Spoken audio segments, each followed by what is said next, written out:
ताज़ा तरीन वीडियोस के लिए चैनल को सब्सक्राइब करके बेल आइकन और ऑल नोटिफिकेशन पर क्लिक करें ताकि आपको मिले हर अपडेट सबसे पहले।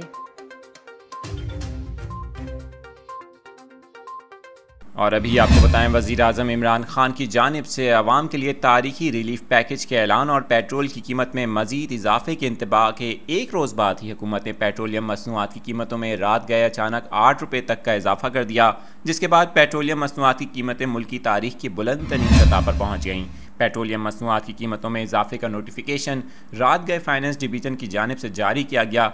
जारी करदा नोटिफिकेशन के मुताबिक पेट्रोल 8 रुपये 3 पैसे महंगा होकर नई कीमत 145 रुपये 42 पैसे फ़ी लीटर हो गई। हाई स्पीड डीजल की बात करें तो इसकी कीमत में 8 रुपये 14 पैसे का इजाफा किया गया है, जबकि अगर मट्टी के तेल की बात करें तो इसकी कीमत में 6 रुपये 27 पैसे, जबकि लाइट डीजल की कीमत में 5 रुपये 72 पैसे का इजाफा किया गया है। आपको बताएं कि हुकूमत की जानिब से पेट्रोलियम मसनूआत की कीमतों में मुसलसल इजाफे से अवाम शदीद परेशान नज़र आते हैं, क्योंकि महंगाई में इजाफे से अवाम की कमर टूट कर रह गई है। और आपको बताएं कि इस हवाले से अवाम का शदीद रद्दअमल सामने आ रहा है। रात गए एक मरतबा फिर पेट्रोलियम मसनूआत की कीमतों में इजाफा कर दिया गया है।